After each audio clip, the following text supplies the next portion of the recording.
the first half. I'm not going to lie. Oh, could be Wayne. I think I got my swagger back. Oh. I love it, baby. Them orange britches. Something about them orange britches. Tennessee wins. By Tennessee, Jawan Jennings. Jennings makes the catch. Ball hit high in the air into right field. Going back is Sayre. And Tennessee can say hello, win column. A grand slam in the bottom of the ninth. You can't draw it up any better. We just won a basketball game, and we're very happy right now. McGrath for the win. He got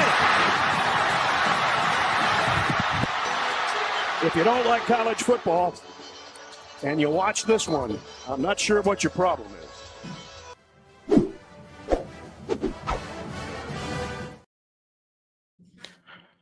Reddit did to do, and welcome into More Important Issues. It is Sunday,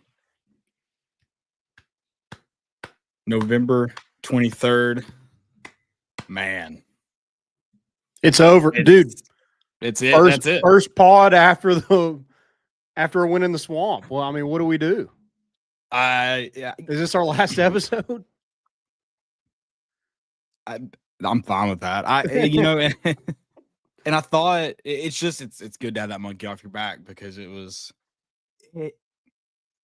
doesn't feel so sweet because Florida it's hilarious that Florida took such pride in beating us at all the past 15 years or 20 years. Because let me tell you, that didn't feel good. Don't get me wrong, it didn't feel bad. No, it did not feel bad. But they were so bad. I'm like, all right, cool. That was fun, I guess. Yeah, we got the Florida who was terrible against Kentucky. We thought we were going to get an in-between of how they played at Ole Miss or Georgia. We got the worst kind of Florida team, which you said it does. I had so much fun last night watching that game. Like that was yeah. No, it's better, way better. When you look at the whole picture of the season, yeah, it's not great, but any time you beat Florida, it's a great time. Yeah, no, but it wasn't like 22 Alabama, even 24 Alabama. No, because they were that bad. Right. That's what I mean. By 21. I think it just shows the kind of scumbags they are, that they took any like true joy in like the victory laps they've taken after that 10-9 win. And you're thinking that's the kind of teams they've been beating. I've seen them taking victory laps today.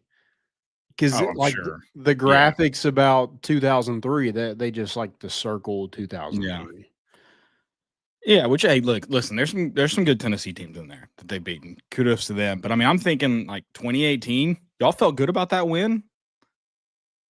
Because like I think that like if this is any other, if that streak hadn't been a thing, I would have been over this win by now. Sure. No, it like you said, it was awesome to see Jerry Aguilar get to direct the band. That was fantastic. Jerry. Yeah. That's what we should chant when we're beating Vanderbilt. I think it kind of rocks. Well, Jerry Aguilar. Yeah. Nice ring to it. I mean, we did change like JG's name and like Vescovi. So I tweeted that. I said, this is the first Tennessee quarterback to play well after changing his name. Yeah, that's a good point. Yep. If I were him, I would have made him play Rocky Top like 6 more times. I would have like run it back. let's keep it going. We're going to be here all night. Yeah. Here until they kick us out. Yeah, and I was like, I'm not, let me be clear, because there are a lot of fans that are mad. They're like, took his foot off the gas. Classic Josh Heupel. I get why we did what we did. You already won the game. That team, and credit to that Florida team, they didn't exactly roll over. And I think that takes a little bit of balls. Yeah. That's like, you came out and played the second half. Because I wouldn't walk back out of the locker room. Sure. I'm 3-7. It's over. Mm-hmm. But I'm not mad. Like I get it.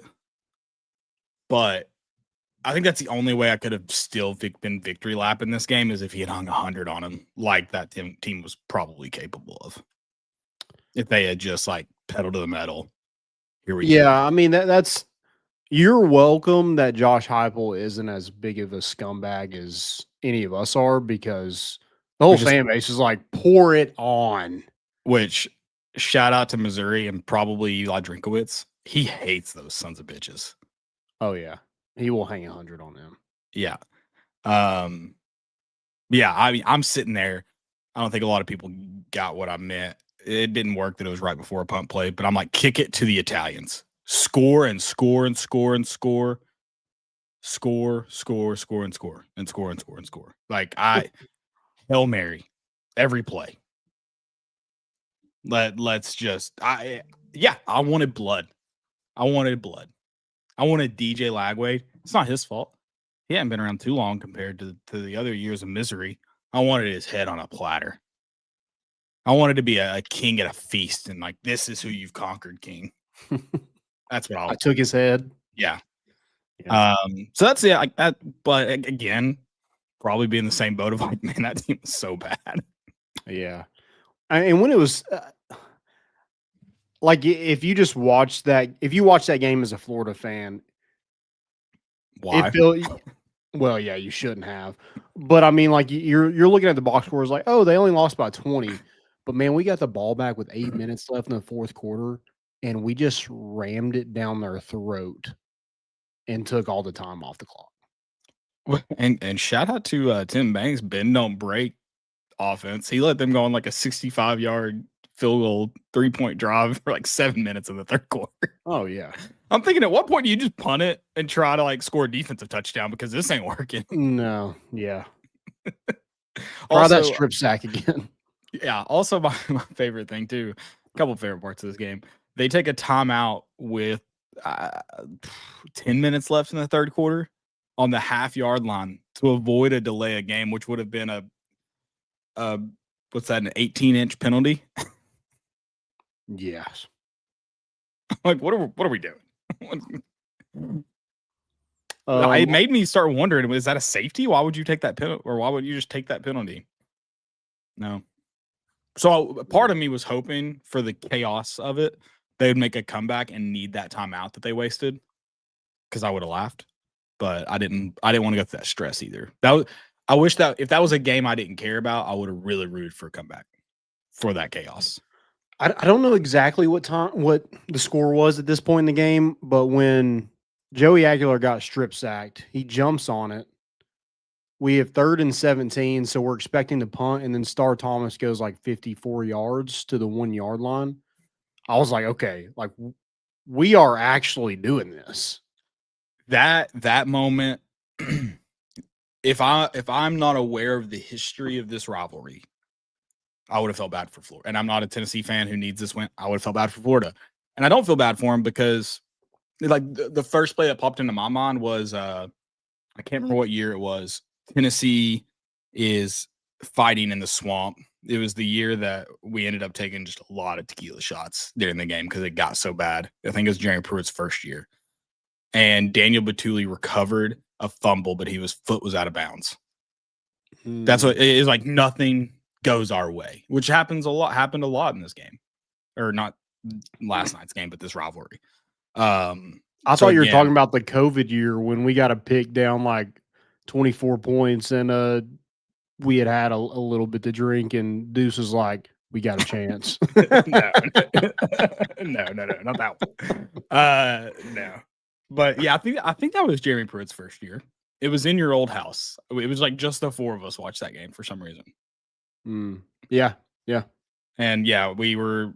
I mean, that would have stopped. I'm pretty sure that would have stopped a Florida scoring drive. Yeah, that was it. Like strip, like same kind of stuff. Like you can do whatever you want, right? It doesn't matter. Nothing's going your way. Because yeah, I mean, even the Star Thomas long run on 3rd and 17, they punch it out. He recovers the ball before it even hits the ground. Yeah. Yeah, I mean that could have went, and we've seen it go so many different ways for Tennessee. Like that play, it's like even this season, like a strip sack has turned into a touchdown. Yeah. I mean, have we ever converted a 3rd and 17 run before? I don't know. Probably not to a 3rd string running back. Yeah. And then he gets stripped on the 2-yard line. Oh yeah, that goes out of bounds. Recovers it any other time. Well, not only that, he somehow we get the ball because instead of the ball just going out of the back of the end zone for a touchback, he recovers it and then the ground forces the fumble, then goes out of the back, which gives them hope until you get that one angle, the only angle that really captured it. It's like, oh no, he definitely regained possession. Yeah. And then you have Deshaun Bishop's phenomenal run there at the end of the half, which, by the way, what is the replay booth? Do they just they must have stakes like Kirk and Chris had every week. And then they just hadn't had them served yet on that Deshaun Bishop run because they buzzed down super quick. But then he has a touchdown, in my opinion, which, if I'm a replay booth, I'd like to have a second look at. Mm-hmm. But they don't. They're like, oh, we don't know what to do, guys. I guess run another play. Yeah. I mean, it's kind of like Brazel, was it the week before where he should have had a touchdown? They didn't even take him forever to buzz down. Yeah. And I'm like, every angle we saw of Deshaun Bishop, I'm like, not out. And I'm like, maybe the next angle. Nope, not out. Not out. Why'd we buzz down so fast? Mm-hmm. Yeah, right before the half, there was we're on a run with positivity right now. I don't really want to break that up, but since you kind of brought up the end of the half, Josh Heupel, dude, we got to do something with this clock management. Yeah, it is so bad. It seemed like we didn't want the ball there. Well, it's like you're already in field goal range. Why are you not trying to take a shot at the end zone? Yeah, they clearly decided they were kicking a field goal there before. Yeah, I guess they just dumb. You had a timeout. Why didn't you just use one and try a passing play? Why don't you run one passing play, and then you have that time? You have that timeout if you need it after that. Sure, you can line up and throw it. No, back then. Yeah, I don't let it go all the way down. If you want to use it in case he gets sacked or something, you have one touchdown. You have one touchdown play. Josh Heupel does not have battered ball syndrome. No, he was perfectly comfortable being 31-0, whereas everybody wearing Tennessee orange is like, please God, score another touchdown. Right. Yeah. I wanted blood on the field. Oh, after the first quarter, I was like, spilled. Dude, hang 100. Yeah. Please. I wanted that Tim Tebow jersey to be used as a noose by someone later, like I've wanted to do with so many Tennessee outfits. Specifically Vanderbilt in 2018. That was definitely I wanted that to be a full exercising of the demons game, which I mean kind of was. It was fun. It was good. Yeah, it was stress free. You dominated for 4 quarters. Even though you didn't really do much offensively the second half. You didn't do anything. I mean, it was we were packed up and ready to go at halftime, and that's okay because you played well enough to do that. But it was frustrating from a fan standpoint because I wanted blood and for no other reason. Like that doesn't give me cause for concern for next week. I have plenty of concern going already. Mm-hmm. That has nothing to do with the second half of last night. So let's bring that up.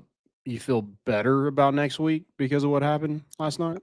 Yeah, I mean, I still think there's a lot of there's a lot of points of pressure that I'm concerned about that have nothing to do with this week against Florida.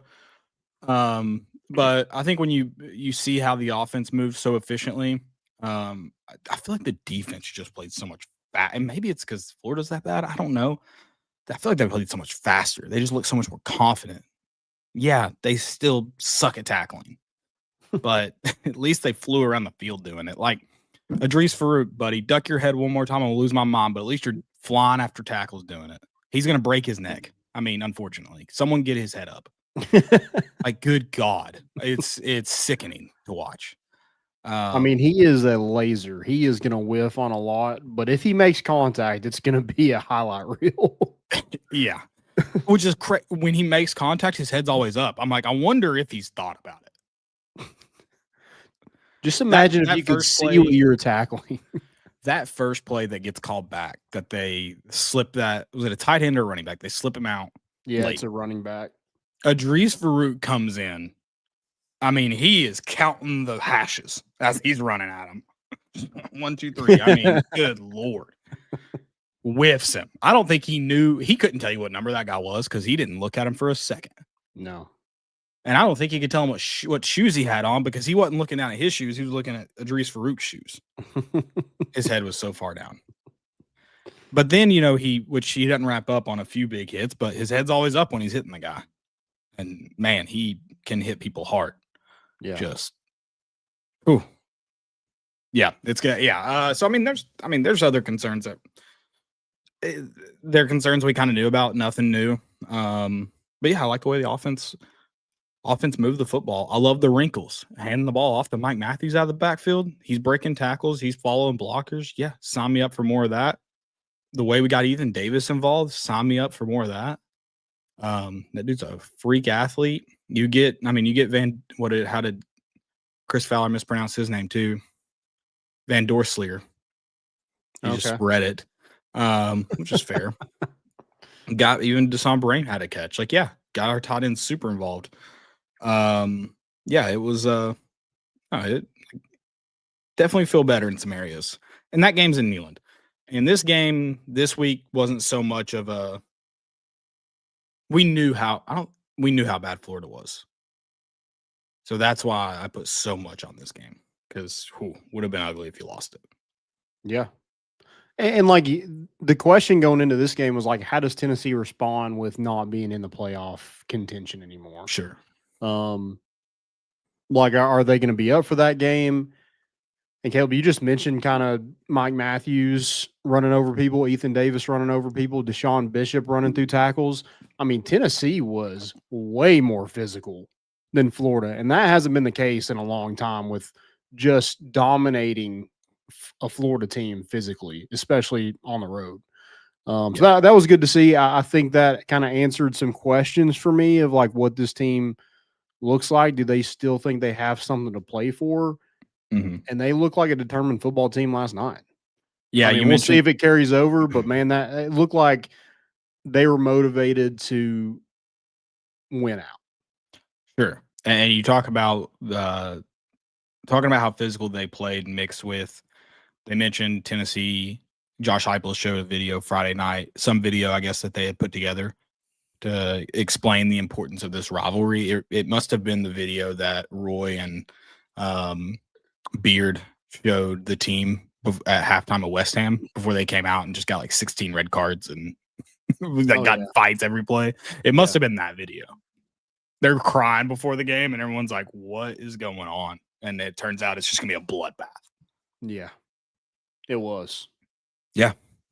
I mean, Tennessee players are singing "Won't Back Down" on the sidelines. They're so. I mean, which kudos to Florida fans for being like, our third quarter song's so sick. We're gonna stick around for it, but the moment that sucker's over, I'm out. See ya. Yeah, we're gonna get our money's worth and at least stay for that. Yeah. I mean, that's what we wanted. We wanted. I wanted nobody to be singing it, but they did stay and leave right after. So I was trying to figure out why this sucker's not emptying out sooner. You had some people leave after the first quarter, which was awesome. But I mean, it was enough for a good video, but it wasn't enough. I'm like, no, I want them all gone. I want that place. I want them to be looking around like Will Smith. Like, where'd everybody go? And they weren't. And then, the third quarter, and you're like, oh, they were sticking around for that. We could have sang that at halftime if we needed to. Yeah, they should have done that. Yeah, I think a lot of probably help with traffic, maybe a little bit. Yeah, they should have done one at the end of each quarter to just get clear. Yeah. Fair weather fans, you can leave now. We're leaving in sections. The 70-year-olds, you can leave at this time. I mean, I like that we had a fan turn on Tim Tebow. Like that was my favorite part when he rips that shirt off. I'm thinking, that guy nothing. Oh, listen, I'm with you. That guy sucks, but he has nothing to do with this game. I don't know why you're ripping his jersey off. Right. I mean, I thought Lane Kiffin was coaching this game as much as they showed him and talked about him on broadcast. Good God. Jimmy Sexton. It was just he was Scrooge McDucking it. He was taking a bath full of 100s, just laughing. He's like, that's another $1 million LSU's gonna have to offer. Oh yeah, free advertising. Yeah, he's a kingpin. That's what he is. He's a kingpin. It's funny. His client, Nick Saban, stood up on College Game Day and talked about everything that I agree. There's a lot wrong with the college football calendar. Refused to mention how his own agent is the primary responsible party in a lot of what's wrong with college football and the contracts that are existing today, which is interesting. He doesn't care the things that are Nick wrong. Saban, your contract is the one that kind of started all this. I see. I kind of think it goes. I think all of this goes back to Lane Kiffin and leaving Tennessee, and Tennessee not having a significant buyout in place that USC had to pay. Yeah, I think that's what started all this. I think Lane Kiffin started what he believes is wrong with college football. Yeah, but this show is not going to just talk about Lane Kiffin. So I will. Just because I think it's all so hilarious, and it doesn't affect Tennessee. Sure, hopefully, yeah, from afar. Hopefully, it'd be really bad if it did. It would suck. I think we got a standing O. Who? Like numerous. It's the Knoxville kid, the walk on. Yeah, Sean Bishop, baby. You kidding me? What a guy. And he gave me what I've talked about on this show, that one of my favorite images from my childhood is Jabari Davis going over the line, going over the pile for a touchdown against Florida. And he sees it and he's like, yeah, I'll flip over that. Oh, and did it with grace. Yeah. He lands it, stuck the landing. Simone Biles, before the fake tits, stuck the landing. Okay. Yeah, that was beautiful. That was, I don't know if we practiced that. I don't know if that was, because Deshaun Bishop, I don't know if I've ever seen him leave his feet. Yeah, not really. No reason to before last night. I mean, he doesn't even really juke that much. He just kind of runs. Yeah. So I thought that was, I mean, you talk about wrinkle. That's a new wrinkle. We just keep adding stuff to the playbook. Finally. Over the pile. Over the pile is so awesome. I don't know why we don't do it more. I'm glad you mentioned the wrinkle. I do want to point this out. I don't know if you remember this point in the broadcast. Florida's on offense. Chris and Kurt go on this diatribe about how Florida wants to simplify this playbook for DJ Lagway. They want to take away the pre-snap motions for him so he can see everything. Landon, I think they moved someone pre-snap every single play. That's what it felt like, yeah. Do you remember them saying that? I do not, really. I'm sitting here thinking, this is like second quarter. I'm thinking, they've sent someone in motion all the time. And then I really key in on, I'm like, they're still sending someone in motion every time. Yeah. So they're not really. Also, this was one of the, going into the season, this was one of the top quarterbacks in the country. And you got to simplify the offense for him? I think it proves that is a poorly coached Florida team before and after the firing. Man. Another one of my. This late in the season, I mean, you're still simplifying it? I feel like you just throw it out the window at that point. If we're 11 games in and you're still trying to simplify it for him. I don't know where he goes next year. Something's not clicking in Gainesville. So no. That's a fact. They're holding out for Kiffin, I guess, but. Yeah, I don't know. The another favorite play and a guy who probably deserves a standing O too, Tyree West. He talk about you mention you talk to any defensive coordinator and defensive line coach, and they talk about that exchange point, the mesh point, attacking the mesh point. I mean, my guy tackled the exchange entirely. Yeah. I mean, blew up a play by he's like, I don't know where this ball's going, but it doesn't matter. It's going to come both. Wrap them both up, in fact. Yeah. I mean, he didn't even try multiple choice. He went straight all the above, baby. I love it. I mean, that's a guy who I'm a fan of, waiting for him to explode. And he got in the mix last night. I want him to see him more. Like I want to know, speaking of seeing him more, I want to know, we have to have 47 minimum, 47 cameras What the hell happened on that offsetting personal foul play? They go out of frame and they're like, I guess we're not going to get to see any of that. I'm like, there's not a single camera on those guys. Yeah, they're on the field.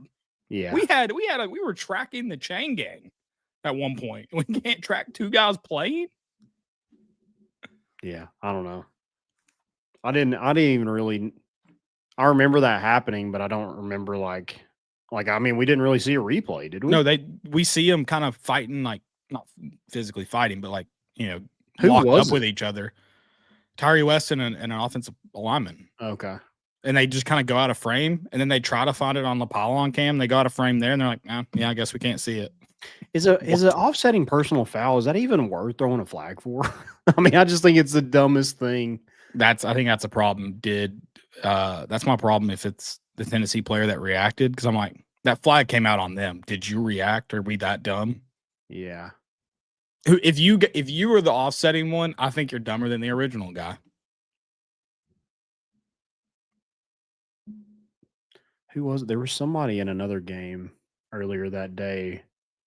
It might have been the I think it was the Oklahoma Missouri game where Oklahoma blocks a punt, and then there's like I don't know if it's the holder is like trying to block this guy, and the whistle is blown, and he just like keeps engaging with the defender, and he finally just throws him to the ground.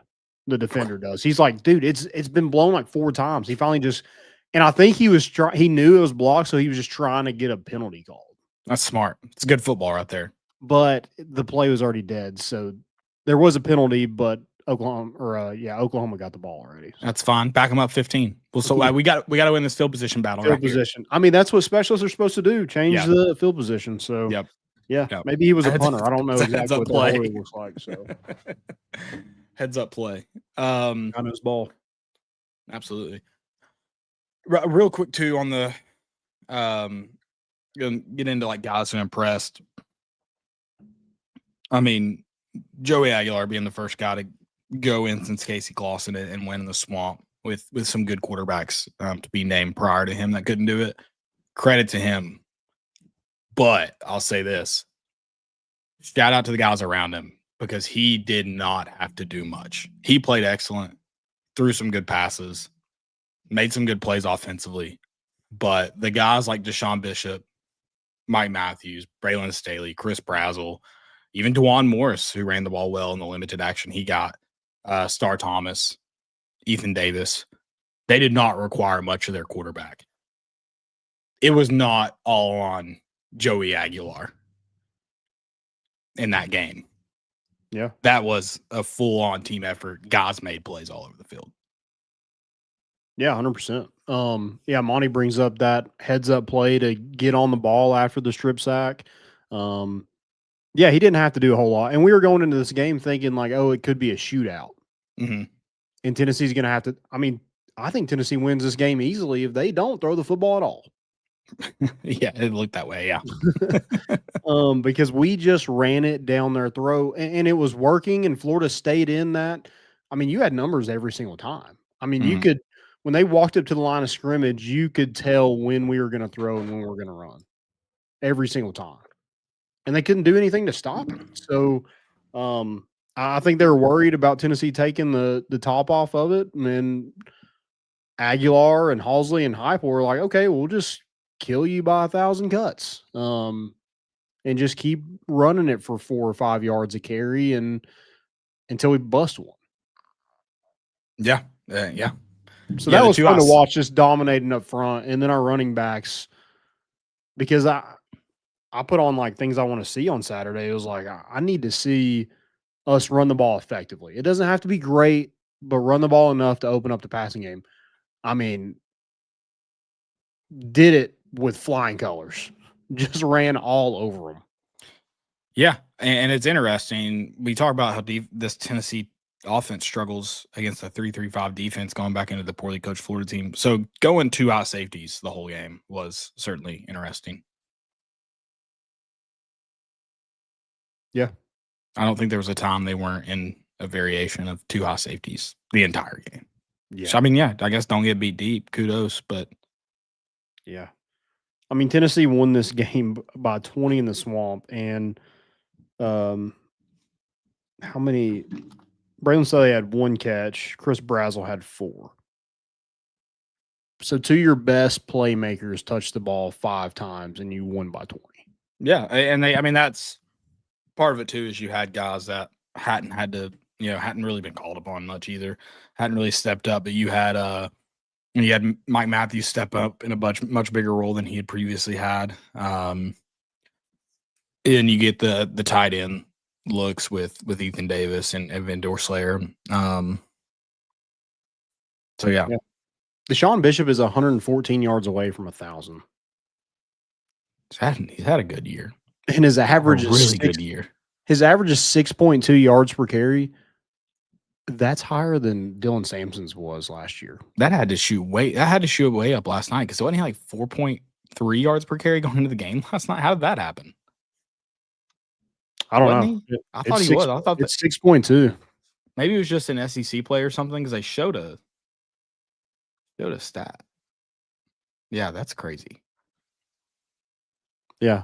I mean, that, like I said, that's higher than Dylan Sampson, and he was the SEC Player of the Year. Now, he's not running it as many times as Dylan Sampson, obviously, but dude's been super effective, and he doesn't light the world on fire. Like, nothing he does is super flashy. Like I mentioned, he doesn't leave his feet, doesn't juke a whole lot, but the man is productive and impactful, falls forward.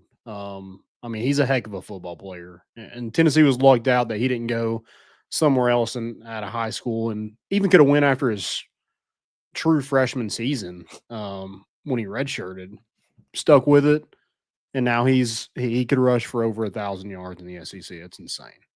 Yeah, a couple comments for some people that ring true. Most complete football game for sure. Played complimentary football. And then Monty mentioned that. Josh Hazelwood, biggest one for me, 4 penalties. 4 penalties. Very disciplined football last night. And one we got on our own. Yeah. We gave it to him. Yeah. To back us up. Yeah, the no penalties thing isn't just on the road against in a tough environment. I mean, we can penalize ourselves in our home friendly confines. Yeah, Monty. I mean, that's what Landon mentioned. He mentioned earlier in the show that we get 2 Superman plays from Deshaun Bishop, and we haven't really seen any of that this year, but prior to last night. Yeah. Just complete performance, which we've been begging for. And yeah, I mean, I think you got to play better in some areas to beat Vanderbilt next week. But if you can put together a complete football game like you did last night, yeah, you're gonna be in it. You're gonna have a shot. You didn't play a complete football game against the likes of Georgia. You had a shot. Alabama had a shot. Oklahoma had a shot. Vanderbilt's not better than 2 of those teams for sure. Yeah. And I don't think they'd beat Oklahoma. I don't know what it is about Oklahoma. They just keep winning football games. So not this Oklahoma. I would never bet against this Oklahoma team. I mean, Oklahoma brought and honored John Mateer's surgeon. They're like, this guy is a gift from God. Everyone look at him. I mean, they're parading him around. They're like, we don't know what he did to him, but magician. Yeah, pumped him full of HGH, and he's ready to go, baby. I guess. Which I mean, that is an interesting point. Like last year, we didn't really. I didn't talk about it. I didn't consider it. This is the most historic Vanderbilt matchup, Tennessee Vanderbilt matchup of all time. That both teams are ranked. First time since I can't remember when that, with both teams being ranked, Vanderbilt's ranked higher. And then also, again, didn't mention it last year, but you have in this SEC scheduling, they only have 2 common opponents. So in the field of like filling each other out, being able to point to like teams they've played, it's like Kentucky and Alabama are the only measuring stick. Yeah. Whereas in the old schedule, and they're kind of even, right? Yeah. Other than, I mean, they undressed Kentucky on both sides of the football. Whew. Speaking of teams that rolled over, What did we beat Kentucky by? I don't know what it ended up being, but man, that was not a complete football game. 56-34. God bless.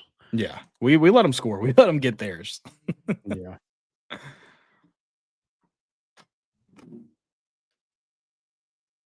God, that Vander, like I want to beat them so bad. I'm so sick and tired of people. I mean, yeah, Pavia is like going over to his coach, like trying to get more reps in the game when they're up by 40 points so he can try to pad Heisman stats. They should have let him. Yeah. Get it out of your system, maybe we get another kicking and screaming moment. This Anybody's familiar with the film? I mean, that's one thing. This defense is playing a lot better. So week to week. I'm trying not to have. They're like you think Tennessee's inconsistent. That defense is very inconsistent For sure. But against Oklahoma, they played well. They played well against Florida. I mean, I'm not really gonna. I guess the New Mexico State, they played good too, but who cares about that game? But in 2 SEC games, they've held their own. Are they all world? Absolutely not. But I don't think you have to be with this offense. You just got to play like complimentary. Get some stops, get some turnovers, which 0 turnovers last night. That was crazy that Florida just got beat because they couldn't stay on the field on 3rd down. What was the 3rd down stat? I didn't even look at that. It was. They were 2 of 9. 0-1 on 4th down. They make that big stop in 4th and inches where DJ Lagway goes absolutely nowhere. Yeah. I love that they were arguing, oh, where's that spot? I'm like, he definitely didn't make it back to the line of scrimmage. What are we talking about? It wasn't about? even close. Yeah. Yeah.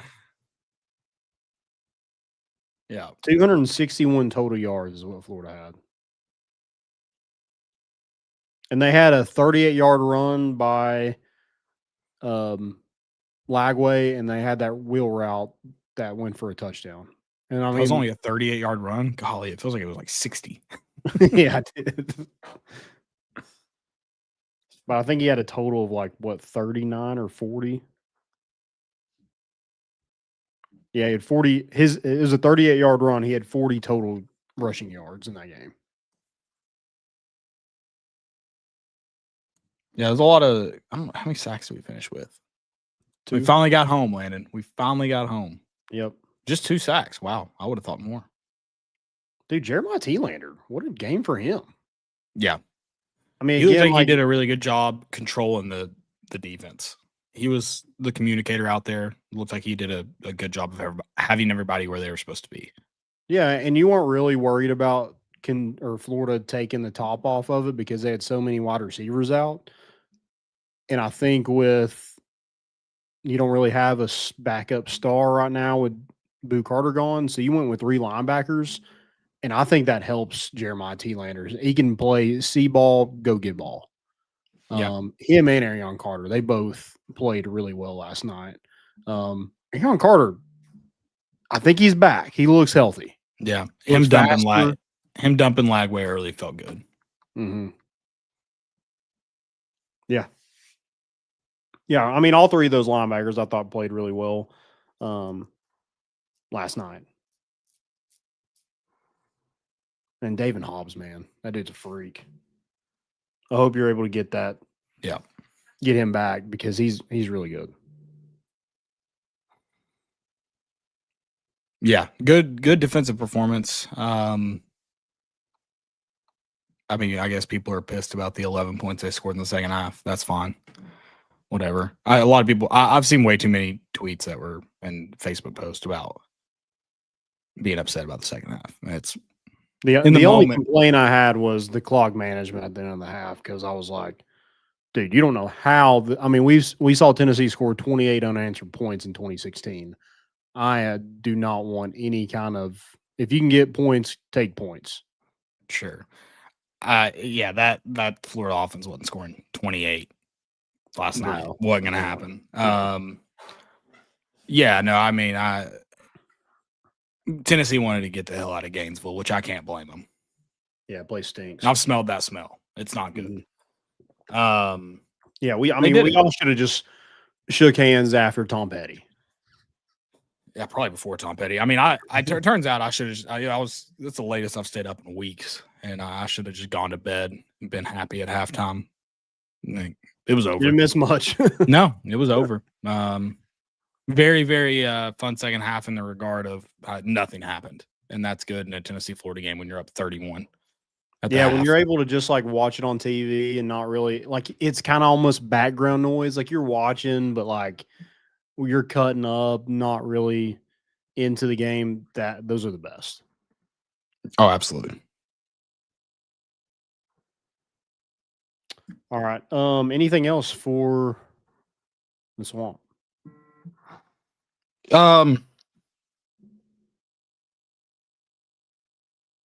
I mean, I don't.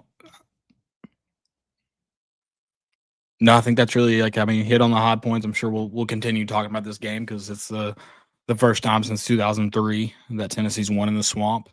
Glad we get to leave this Florida, it's not going to be a yearly appointment anymore, so we get to leave this rivalry on a high note. I would like to keep this rivalry because it doesn't look like they're going to come up from the bottom anytime soon. Yeah. I hope, Florida fans, if you're listening to this, I hope you sign Lane Kiffin. I hope you get stuck in perpetuity of never really winning meaningful games. Yeah, because he doesn't like to recruit. So, and you would beat some bad Tennessee teams, which would be fun for you. But you wouldn't beat the good Tennessee teams, and you wouldn't win anything meaningful. Ole Miss is going to find that out for the last game that he is their head coach. But Caleb, he's won some Egg Bowls. He has. He's lost some Egg Bowls. The last thing I wanted to point out for this game is, dude, Ethan Davis is a dude. Yeah. And I hate that he's been injured. Yeah. Because it's kind of put a damper on this season for him. But, I mean, he's turned it on the last 2 weeks. And I'm not trying to take anything away from Miles Kitselman. I thought Miles Kitselman was a really good player for Tennessee. It looks like he's played his last snap for the Vols. But I think Tennessee gets more dynamic at tight end without Miles Kitselman. Yeah, the athletes behind him. I mean, not just Ethan Davis. Obviously, he was the focal point last night at that position, but you saw the other two that are going to be.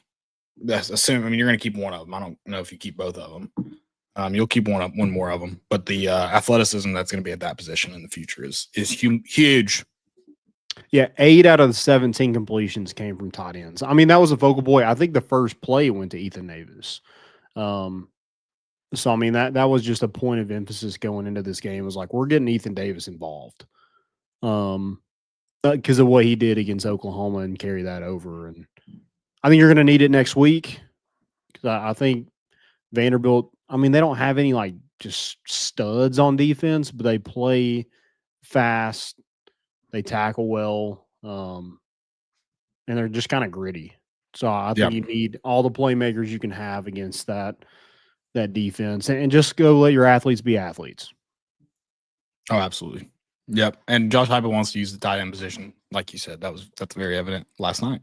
Mm-hmm. Oh.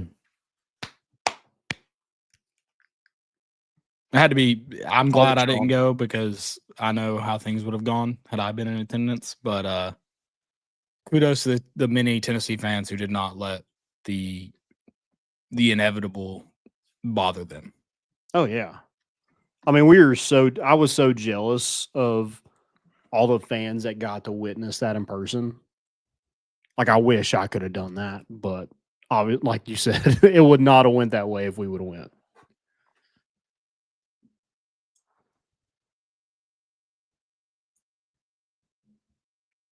That's just how it goes, man. Yep. And we didn't have someone's drunk mom hanging on a rail during our victory lap, so that's good.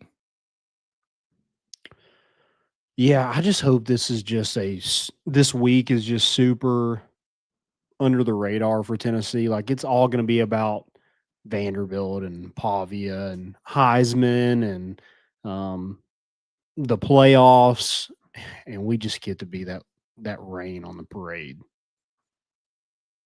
That's just going to be so fun. Can we talk about how chaotic last night's senior day events were?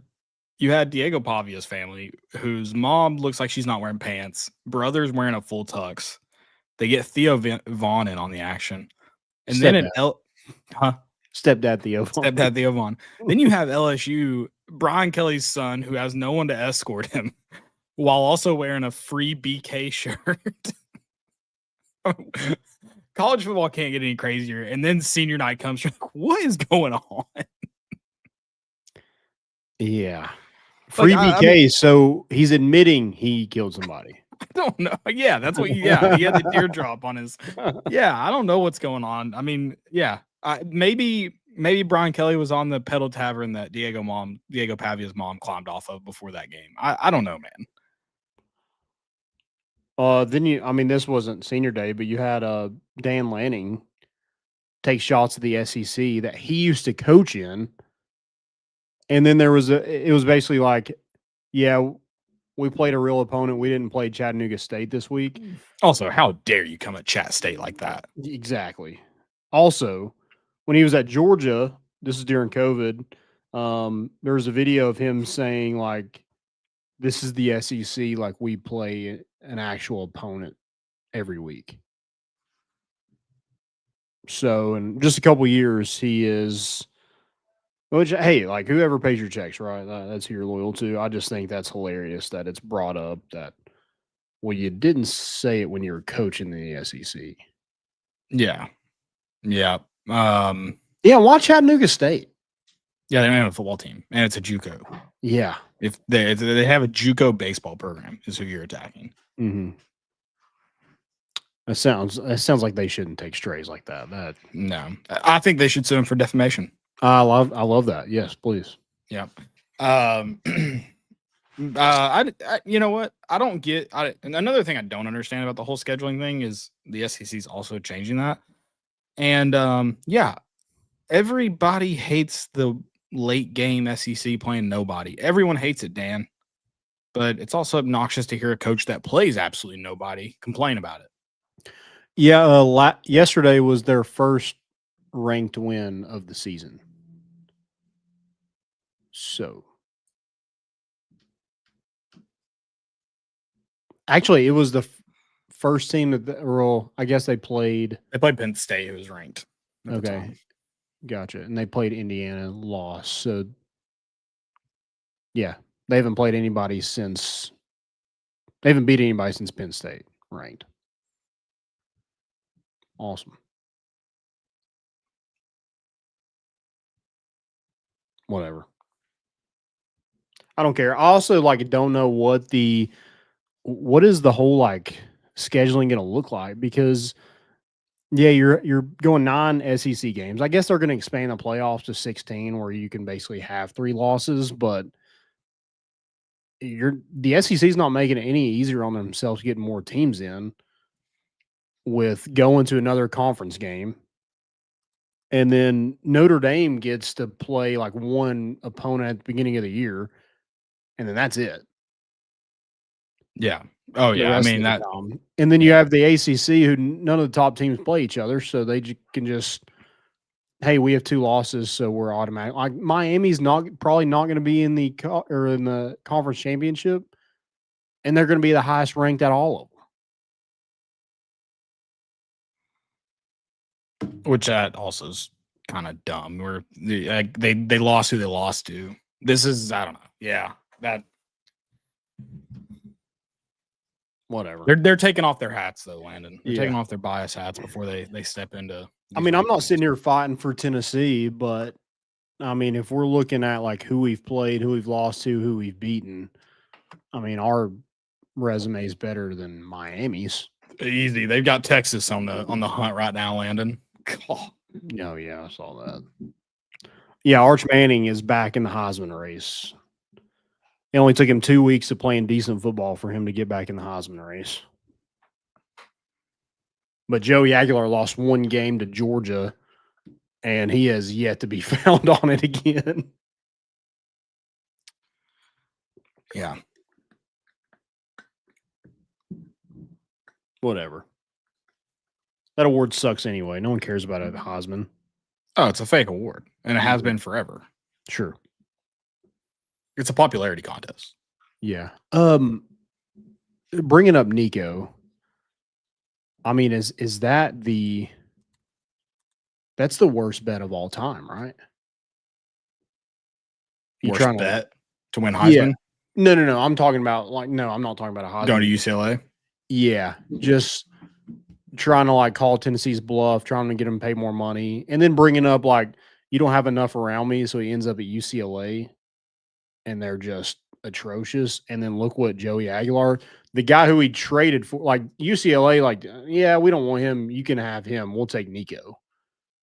And then he has done what he's done this season.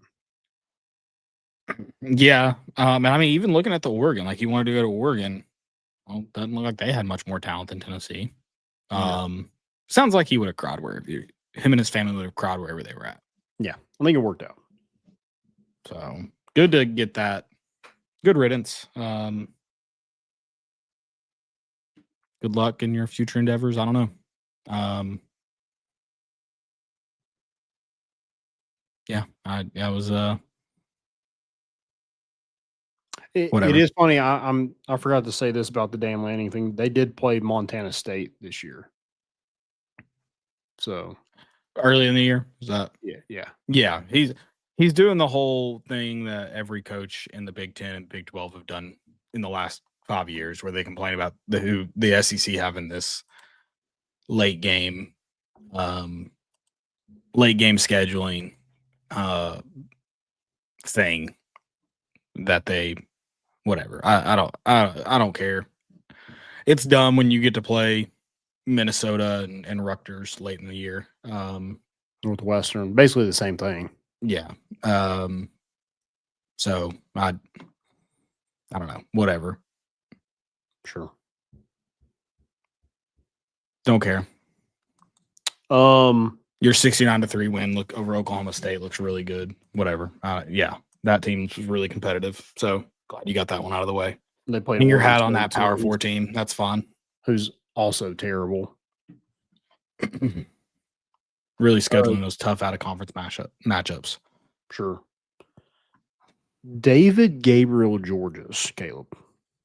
He's a monster. He's a monster. Oh my God. And it's not like he did this against Chattanooga State. He did this against Macaulay, who is one of the best programs in the country. 32 carries, 431 yards, 7 touchdowns. Which that's sad. Didn't we get them in a state championship last year? Why are we getting them in a semifinal now? No, they always play in semifinal. I thought Baylor and Macaulay played in the state championship last year. Is that right? They usually play in the semis. Maybe not. Maybe it's based off seeding. I don't know. I'm going to look it up real quick because I thought we did get that last year. And I thought it flipped. I think Macaulay won the state championship last year, right?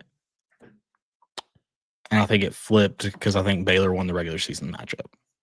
Gotcha. Maybe they played in the semi. But they played it at Finley. Like where they play the. Yeah, maybe. I don't know. Are they AA? Division II AA? Yeah. Yeah. No, they're not. Are they AAA? Yeah, it must be AAA. Yeah, it's AAA. It's the bigger one. Yeah, they played the state championship last year. Okay, so maybe it's based off seeding with. Yeah, I don't think they do like East-West. Yeah, like the public schools do. Well, I think there was Macaulay or somebody lost to Innsworth this year, and that kind of messed things up, I think. Gotcha. Where they might have got the 4 seed and Brentwood Academy got the 2. Maybe that's how that ended up. I don't know. Yeah. Really good game. 2 really good programs, but David Gabriel Georges is an absolute freak. And somehow there's somebody that's ranked ahead of him as a running back. And no offense to that guy. I don't know anything about him, but ain't no way. They played in the last 2 state championships at least. Oh, really? Okay. Yeah. I need to ask about that. We'll ask the guys next to us at the tailgate on Saturday. What that's about?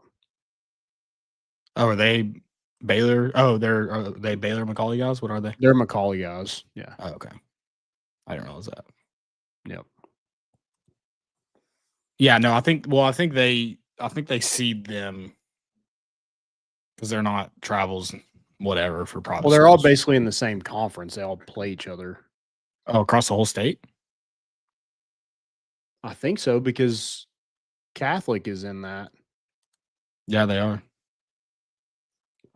Yeah, I think they do. They play Christian Brothers and Montgomery Bell Academy. Gotcha. I think MUS might be in that. Maybe not. Yeah, so let's see. Just real quick. Brentwood Academy. Macaulay was the 3 seed. See, they say, yeah, okay, so they seeded the East 1 plays in the top of the bracket, East 2 plays in the bottom of the bracket. Okay. West 1 in the bottom of the bracket, West 2 in the top of the bracket. Macaulay was 3rd in the East. Baylor was 1st. They lost somebody they shouldn't, and that Brentwood passed Probably them. Innsworth was 2 in the East. So okay, that's what it was. Probably Innsworth. Okay. Yeah. So yeah, that's how we got them in a semifinal. So it's Baylor and Brentwood. Yep. December 4th. They both have like the same uniforms, so that's gonna be interesting. Yeah. Just yeah. Big red, baby. You're right. That's a real quick, just since you're talking about high school, it's very possible that Sevier County has 2 state champions this year. They still have a semifinal game to play, but Sevier County, I think Chase Thomas wrote this in his good friend of the show, Chase Thomas, after they beat Lincoln County. Sevier County's inevitable. They're just inevitable. They're going to do it more than likely. They have Halls in the semifinal. Then I think if they win that one, they should be the favorite. Gatlinburg Pittman's in 3A all alone now that Alcoa's gone. Okay. Very likely. And then you have a Goliath versus Goliath matchup in Greenville, Alcoa. Oh, that's going to be awesome. Anderson County does not get the chance to retain an Alcoa win. They got beat by Greenville Friday night. They were 1-0 against Alcoa. Not a lot of people can say that. So it's true. Yeah, that's going to be a mammoth of a matchup.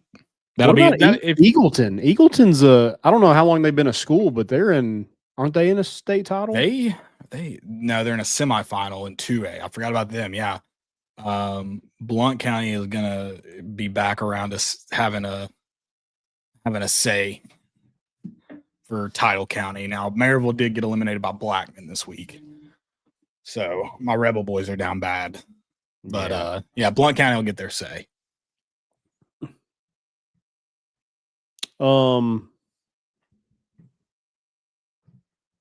Yeah, I love keeping up with high school football. I don't really watch a whole lot of it, but I like seeing who beat who every single week. That's what I usually do when I wake up on Saturday mornings. A lot of good matchups this Friday. Oh, yeah. Monty said something about, have you guys seen the write-up on GMAC and how Tennessee is trying to bulk him up, but his food allergies are holding him back? I've heard that. I haven't seen that. Lactose intolerant? Yeah. He's just crapping that protein, those protein shakes right out. You got to get the lactose free, dog. I don't know what his food allergies actually are. Is it just, he's like chicken? He's allergic to chicken? Yeah, I don't know. I don't know what it is. I hadn't seen that. I've heard that is a big reason of why he can't put on weight, but do we need to bring in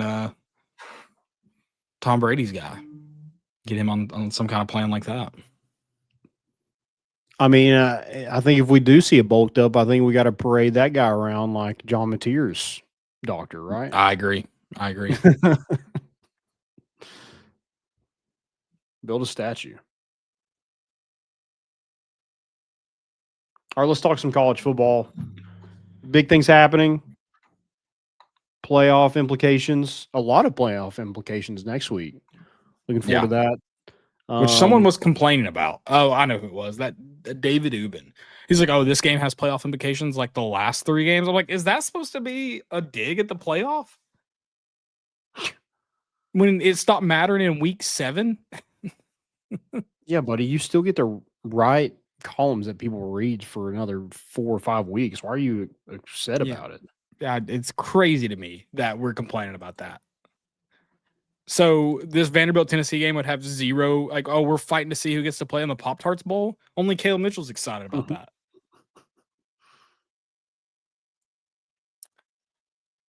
Oklahoma.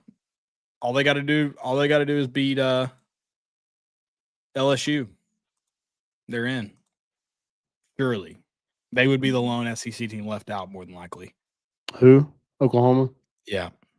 Yeah. If it doesn't shake out the right way. But they've done everything to vie for a playoff spot. 5 ranked teams, I think. Hard to deny them. They'll find a way if they can. Yeah. They're in. I mean, it looks like they're in right now. Man, this was a kind of a brutal week for. I mean, that Oklahoma-Missouri game, it was a snooze fest, but a decent game, I guess. Oregon, USC. I mean, Oregon was up 28-14 at the half. It never really got close. And then the rest of them are just kind of Utah won 51-47 to keep their playoff chances alive, but they're not going to be in the Big 12 championship. So I don't know if you're looking at teams to leave off, Utah didn't make a good case with that performance.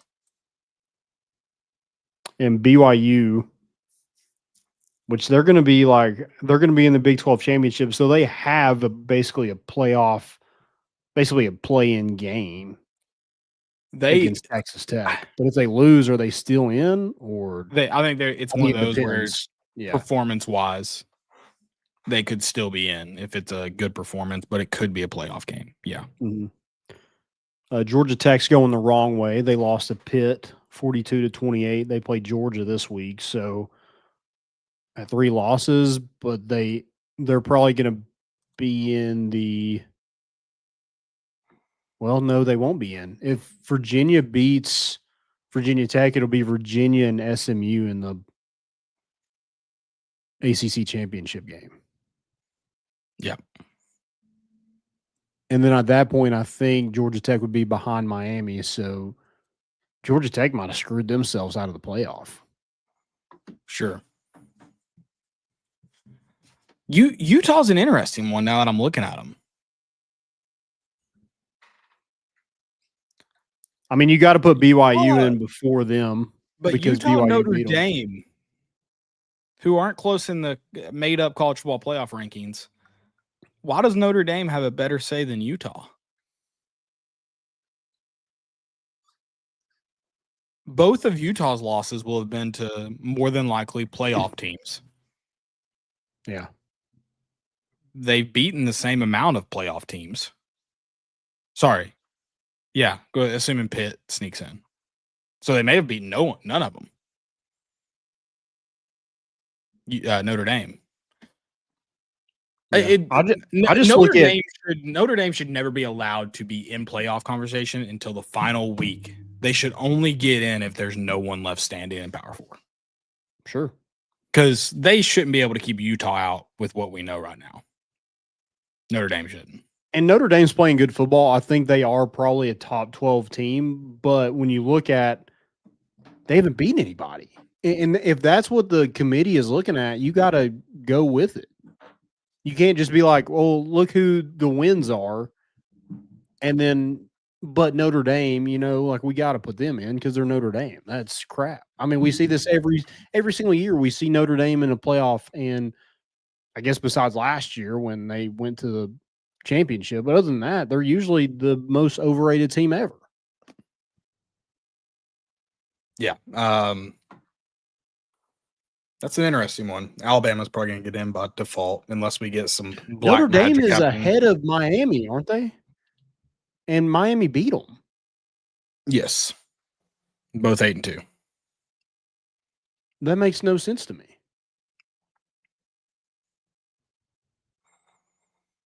They played him too early.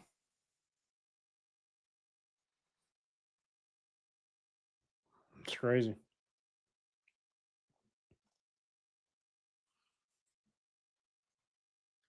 I don't know. I mean, like I saw today, the projection was going to have one Big 12 team. One was going to be BYU, who has lost to Texas Tech twice, one in the Big 12 championship. And then you have Notre Dame in. Do we get to jump BYU Texas? at least beat Utah. Do we get to jump Texas in the college football playoff rankings? Oh, no. No way. Caleb, they beat Arkansas. It was a great win.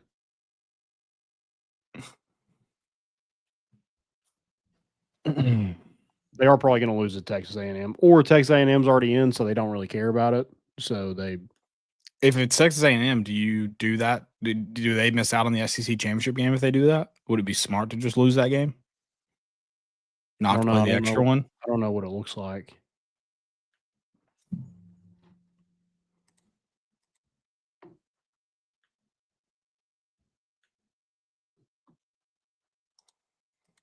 Maybe.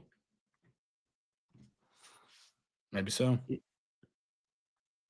I don't know what because then there'll be 3 1-loss teams. It'd be Georgia, Ole Miss, and Texas A&M. I don't know what the tiebreakers look like, but probably go to head-to-head, right? And then Georgia, or not head-to-head, common opponent. I don't know who all. So Georgia's lost to Alabama. If A&M loses to Texas, Georgia's beat Texas. It'd probably be Georgia. Yeah, they should lose. They should lose this week. okay. You get that week off, right? And then they have a home playoff game. Yeah, they should throw that one. They probably will. Texas will offer On them a lot of purpose? money on the side to do it. Yeah. Oh, no. A&M has Saudi money. They're in bed with Qatar. They're fine. Yeah, but at that point, you get a little greedy, and you're like, "Oh yeah, we'll take that for." Sure. Yeah, we'll take the American oil money. We've already got the Middle East oil money. I will say take it this: all. Arkansas is the best 2-9 football team ever Of all time. There's no question of all Yeah. time. Yeah. Why was he wearing sunglasses? Why was Bobby Petrino wearing sunglasses last night? I don't know. I didn't even notice that. Yeah, they showed a shot of him in the fourth quarter wearing sunglasses, and that was weird. He get LASIK or something? Good point, maybe. They don't want to see him wrecking any more hogs. I don't think you can go winless in the SEC and then get LASIK like right now. That would be a bad timing, right? Well, it's not playing golf during, if you're out for that, I think that's acceptable. Okay. Yeah. It's a medical emergency. Yeah, but I just feel like something with your eyes, like as a football coach, I think that's, I don't know, that's message board material. That's a whole thread about, why we haven't won an SEC game because Bobby Petrino can't even freaking see on the sidelines. I would love that. Yeah. That would be a great message board. I'm glad you brought up winless in the SEC because all this buyout stuff with coaches, you have James Franklin offsetting his buyout with Penn State. Why the hell is it not? Why can we not write in language to contracts that if you go winless in your conference, we can fire you with cause and not owe you a dime? Why is that not a thing? Bobby Petrino is probably going to get some kind of buyout because it's just the way college football works, which makes no sense. And he can't win a game.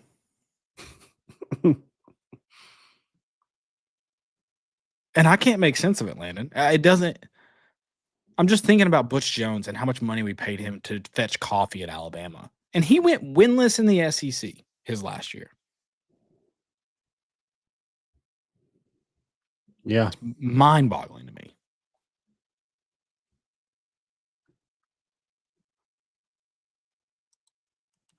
All right.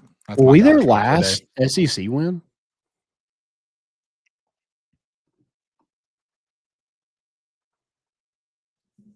It's entirely possible. Now I'm curious. Hold on. God, that's gonna suck.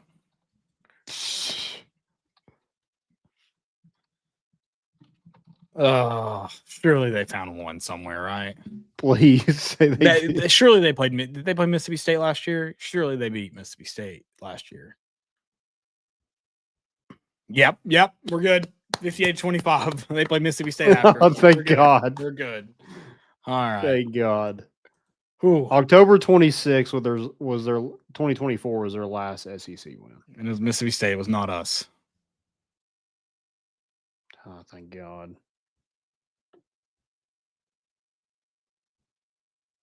Okay, dodged one. We're good. Just got right around that one.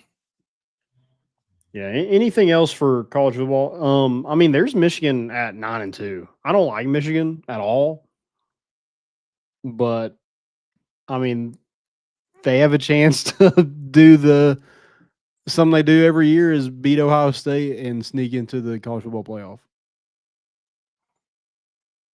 Say that again. I don't think they've beaten a soul, but if they beat Ohio State, they will be in the college football playoff. They've lost to Oklahoma. They lost to USC. Their best win was against Nebraska so far. But it's winning you're in against Oklahoma or Ohio State. That's what you want. That would be just phenomenal chaos. That wouldn't really mean anything except they're in. But it would just be great chaos to see this Ohio State team, who hadn't really, rightfully so, hadn't really been talked about much this year just because they haven't really done anything. Sure. So, well, yeah, it's the same thing. It's like these teams play a 4-7 team every week. Yeah. I mean, you have Wisconsin 4-7. You have Maryland 4-7. Who else is in here? I don't know. You get it. Rutgers 5-6.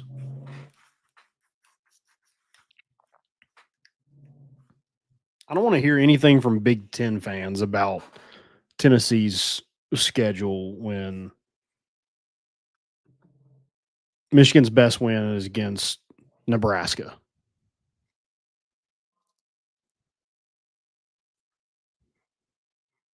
That's awesome. Our best win is probably against the best 2-7 Arkansas team of all time. I think that's the best thing Penn State could have done by firing James Franklin so early is they made Nebraska tie their ship to Matt Rule for longer for more money.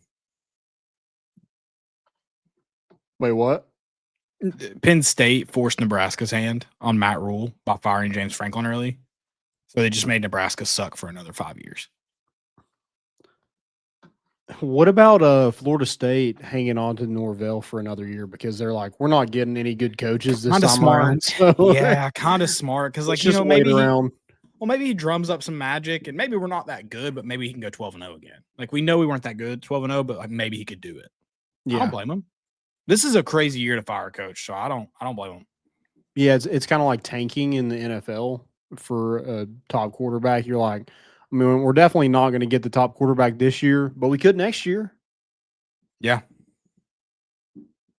Because now you have, I mean, you could, with all these jobs available, so many coaches are going to be on their first year stint. There's going to be you might be the top job next offseason. It's very possible. Yeah. Because, I mean, these teams that have new coaches now seemingly can't have a new coach again. Right. I don't know how much longer Texas is going to be okay with 8-4. I think they might take over for Texas A&M being Texas 8-4 because they lose next week. How much longer are they going to have Sark just underachieve there? I mean, you had a Manning. You had a Manning.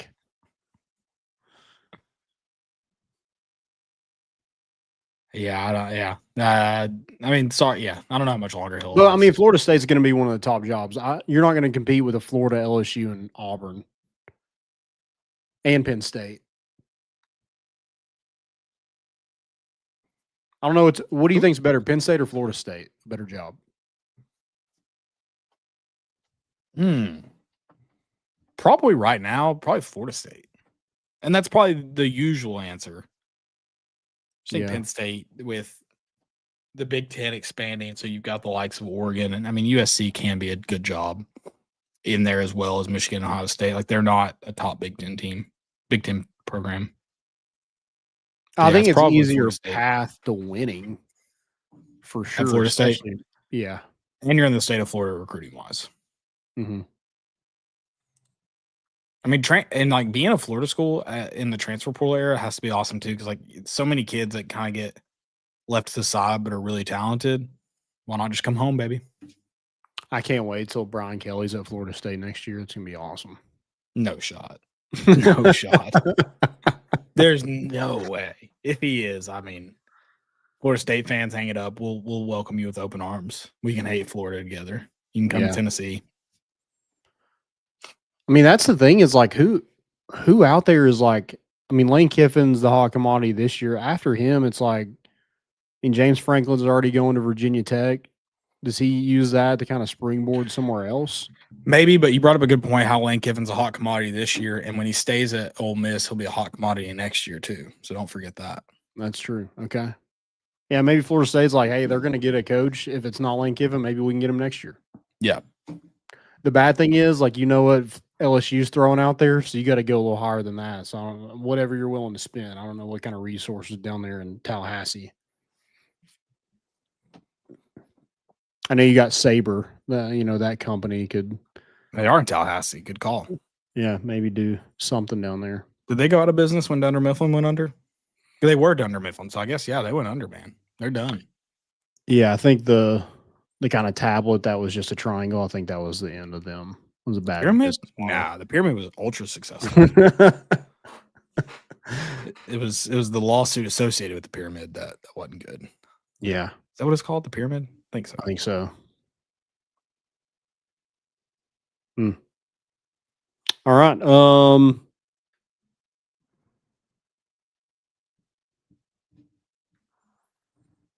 Joey Aguilar getting in that lawsuit with the NCAA, try to gain another year of eligibility. Why not? Yeah, gotta try it. I love all the salty JUCO guys. They're like, dude, move on. I'm like, I mean, I don't disagree, but at the same time, it's like, this is an actual job now. You can make millions of dollars doing it. It would kind of be stupid of you to pass up the opportunity when others are getting it. Yeah, I mean, you have to try, even if it is a long shot. I think Zakai Ziegler he tried to get. Like, I'll make fun of Connor or Diego Pavia with the best of them, but I get it. Sure, I mean, you're never gonna have another job where you're making that kind of money. Yep, at that age, right? So yeah, it is a job now. I love it. Get in the mix. That helps that quarterback situation next year. If Faison Brandon comes in and is just a dude, great. But you have another guy there if he's not. Yeah, 100%. A reliable guy. He's not ready. Yeah. Yeah. And maybe that's okay with Joey. Maybe he's like, hey, I just want to make $1 million this year. Can I just do that? And whatever happens, happens. The good point is, and I think somebody tweeted the list of quarterbacks from was it 2000, I think, to now. And man, you had Clausen, Bray, Dobbs, and then you had that list of 8 guys in between that and Joe Milton. And it's like that list right there is good God, I hope to never get to that point. And what you're saying is if Faison Brandon comes in, he's good. That's a good problem to have. You want reliable options, not all right, well, Brian Maurer is all we got. Sorry, Brian Maurer, you took it straight there. I'm sorry, but he should have never been a starting quarterback at Tennessee. Yeah. That's 2 mentions this week of Brian Maurer on shows I've been on. Scorpion. That's probably more than we talked about him when he was a starting quarterback. He is the Scorpion King. when Jeremy Pruitt continued playing him after he was visibly concussed on the field, Mhm. that should have probably been our fire with cause moment with him. Oh, yeah. Well, I mean, Josh Heupel apparently is playing guys hurt, even though you're not on the injury report at all, but I was hurt. Wonder what they were up to this weekend. Visiting Colorado. Oh, okay. Did you see where that dude got just everybody was crediting, that tackle. I didn't think it was a good tackle. His hips were way behind the tackle. Wait, Got to what are you drive talking those about? bad boys. That Colorado, we call them streakers, even though they're not naked, but that guy that ran on the field. Yeah. That wasn't a good tackle. It was a blindside hit. Head was down. Hips were behind him. Yeah. It was I mean, slung him down. You didn't just run through him. yeah, you can flash that on a highlight tape, but any good coach is going to look at that and go, it's not good hips. It's bad hips. Yeah, and I think the guy got up before the guy who tackled him. You got to drive those suckers. Yeah, didn't drive them. Left. Go watch Arion Carter dip DJ Lagway. That football coaches, defensive guys watched that and they were foaming at the mouth. They were like, "That's how you drive those hips." I mean, you got them in there. Oh yeah, William Inge had to go in the 10 after that hit. He had to call a doctor 3 hours later. Yeah. Just loved it. To pop a pill. Yeah. Right. That was a good point. Everybody's really excited about Tennessee playing better with that one guy 1 week removed, even though he's missed several snaps of several games this year. Sure. Yeah. We're trying to make sense of it all, Caleb. And that's the one thing we can kind of, I don't know, tip our hat to, pin it. I don't know. Yeah. Yeah. Before we move on from college football entirely, I do need to mention that this just came across my desk, which is not good. This is a bad football look for me. Have you seen, this was 3 weeks ago now. Have you seen how Delaware, the Blue Hens of Delaware, shout out to Joe Flacco. Did you see how they beat Louisiana Tech? Did you see any of that game, like highlights? In basketball? No, in football. I wouldn't feel bad if I missed it in basketball. I thought Louisiana Tech played Liberty. This happened 3 weeks ago. Oh, 3 weeks ago. Okay. Yeah, I can't believe I missed this. Oh, sorry, no. So Louisiana Tech with 3 minutes left. Or sorry. Delaware with 3. How much time is left on the clock here? Anyways, at some point late in the game, Delaware throws a pick 6.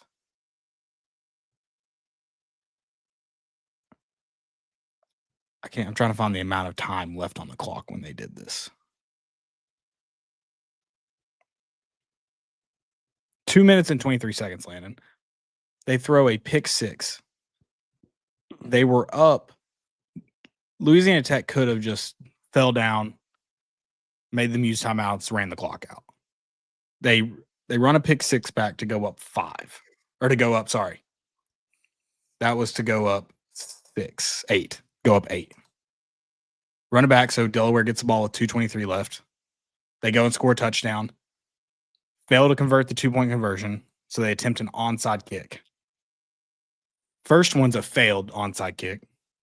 Louisiana Tech called a timeout. Doesn't count. Second one, perfectly executed. Delaware gets the ball back. Delaware hits a 51-yard field goal to win by 1 because they ran a pick 6 back.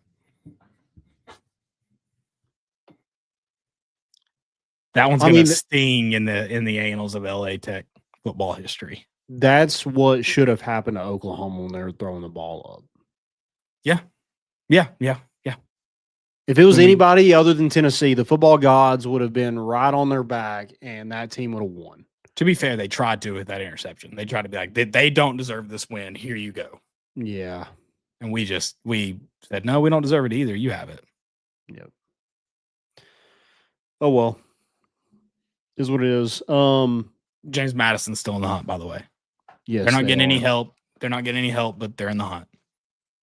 You know who's not in the hunt? LSU almost lost Western Kentucky. 13. Saw Monty mention how ugly that game was. I didn't watch it, but I score watched it. in Death Valley at night, Caleb. Nothing like it. 13-10. There was somebody tweeted, somebody with a check mark, which I know how easily they give them out because I got one. But they tweeted like there is nothing like this in college football. And it's just them running out to smoke. Which is a Miami thing, apparently. Apparently, Miami claims that they started that. I don't know if they did. I'm like, number one, basically every team does that now. Right. Number two, you did that and then beat Western Kentucky 13-10? Good God. Whit Weeks, what are you doing, man? LSU has fallen off since Landry, Kiffin, and Whit Weeks became official on social media. Well, according to that rumor, he's on daddy watch now, so he's got a lot more on his mind than football. That's what I heard, yeah.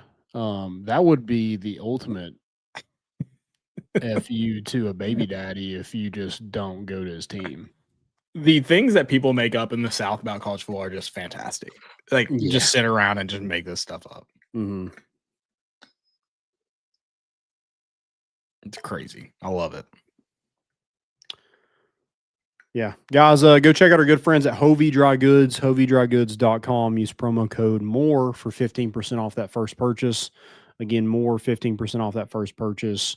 Do that today. Black Friday's coming up. They got some deals on there, so go check them out. Again, use that code. I got it on my hat. It's promo code MORE. Do it now. Go check them. Yep. I mean, Monty, the interim coach, saying that they beat a good team and he was proud. I mean, they did win, so I guess he's doing more than Bobby Petrino's doing at Arkansas. They did win a game. So you have to give credit where credit's due, but I don't know if I'm going in a press conference and trying to land that job, whoever the interim is. I don't even know if he's throwing his name in the hat, but maybe not the best way to go about that.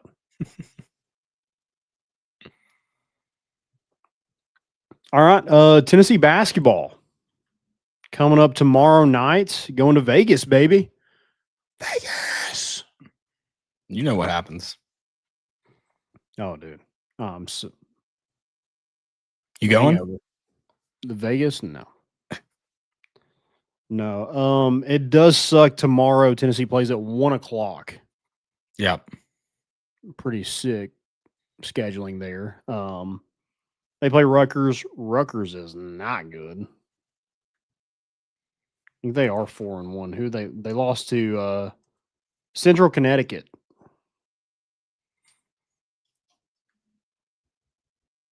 Yikes. By 13. So they're the Blue Devils. Yeah. Yeah, they used to have a soccer coach I used to watch a lot of videos from. Well, I mean, I'm very, very familiar with the Central Connecticut Blue Devils. Okay. Intimately familiar with their soccer program. Don't know what their record is, but they're padding that resume with a win over Rutgers. And then Tennessee will play number 2 Houston on Tuesday at 6. And there's a to be determined game, correct? Oh, I thought this was one of those you just play. Okay. Is there a to be? I don't know. Or is that the next one? I'm new to this player era. Yeah, I think there is. Era. Okay. Maybe there's not. I don't know. I don't know what's going on. It kind of makes sense for I thought there's a championship, or it makes sense for possible that there's one more game. They call it the Players Era Men's Championship tournament. So, or do you just crown a champion after 2 games? It seems very subjective, but whatever. There is a TBA. Okay. TBD, TBA, TBD, TBA at FCC. Who are the other teams in that? So it's Tennessee, Rutgers, Baylor, Creighton, Kansas, Notre Dame, St. John's, Iowa State, Houston, Syracuse, Oregon, Auburn, Alabama, Gonzaga, Michigan, San Diego State, Maryland, UNLV. So how do you whittle that down to 2 teams? So they will basically do like they'll basically seed them after, I guess, those 2 games, and they'll do like I think a 1 versus 2 or 1 versus 2, 2 or 3 versus 4. But yeah. it's just like college football. It's like BCS era. You just rank them. Well, in this players era, they had like the number 1 seed from each side will play each other. Number 2 will play each other. Number 3 and number 4.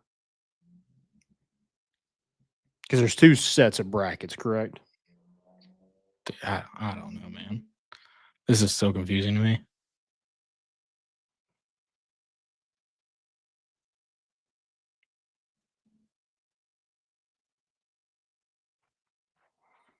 So all 18 men's teams will play on Monday and Tuesday in preset matchups, which will determine the championship matchups on Wednesday.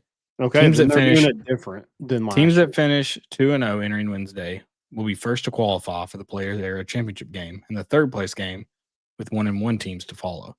Tiebreakers will be determined by point differential, points scored, and points allowed. All men's games on Wednesday and Thursday will be determined following Tuesday's final game. Okay, so you have no idea who you could possibly play. Correct. I was wondering how they bracket this with 18 teams. So they don't. But also, like, could you end up playing like Alabama or Auburn? All these games are on HBO? Yeah, I guess you could, yeah.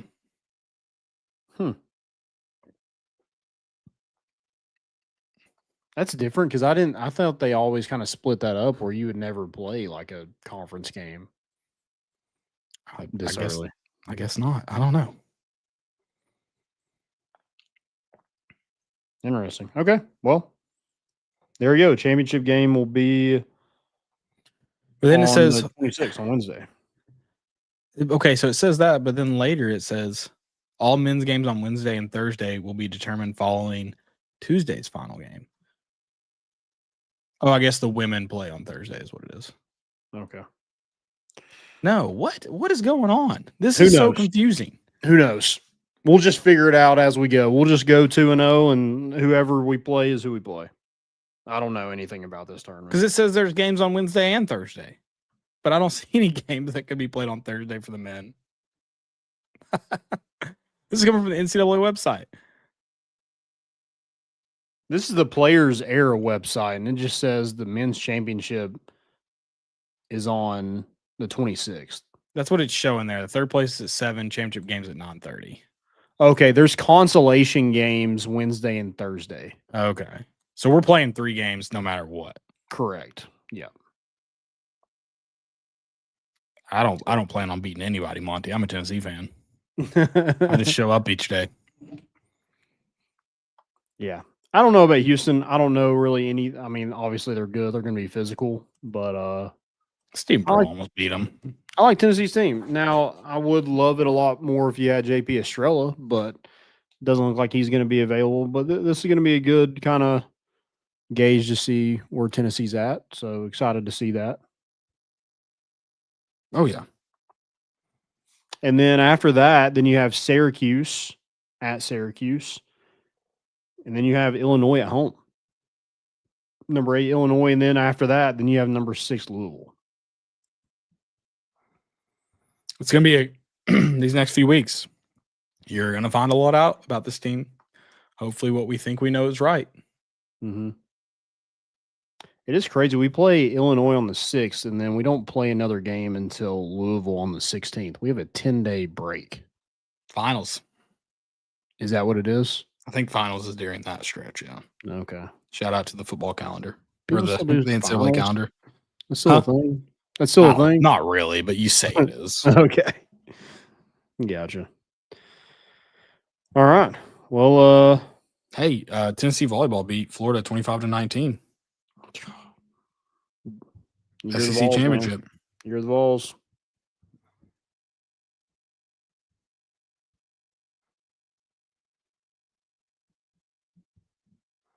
All right.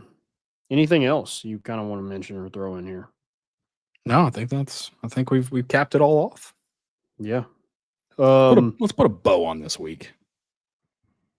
Yeah, I mean, I think the last part of the show, we just put Joey Aguilar just leading the band. Yeah. Oh, yeah. Phenol. That one made me teary-eyed. We finally had to see. I didn't think we'd ever see a quarterback in a Tennessee uniform do that again in Florida. Mm-hmm. Hey, you know what they were, though? Like their jersey numbers? 6. Yeah, shut the. Are you 12? You liked it, dude. You liked it. All right, guys. Thank y'all so much for listening. We'll be back. Can I note one thing on that fad? Mhm. It's crazy. It's scary how the adults have gotten in on that and the kids haven't wavered. Usually when the adults get in on that, it's done. Yeah. They don't care. They're all about it still. Yeah. Okay. I think it's That's all. I just incredibly need dumb, to note that. But do what? I think it's incredibly dumb. I don't understand what it is really. Right. But there's a lot of adults. I mean, you hear it on every broadcast now. Like last night, I saw it 3 times. Heard it 3 times. Yeah. Were you kind of sad that no one did a gator chomp when they got in the end zone? Or was that like a point of emphasis? Like, guys, this is John Kelly. Yeah. Maybe don't do this. We had this game won until they got 15 free yards on the kickoff. Don't do this on the road, please. Yeah. All right. Guys, have a great week. We'll be back on Thursday is Thanksgiving. We will figure out what this week brings, and we'll get back to you. Follow along for that. Follow us on all social medias, including TikTok, YouTube, X, Twitter, Facebook, Instagram, everything else. Go check us out. Thank y'all so much for bringing the boat in, and we out.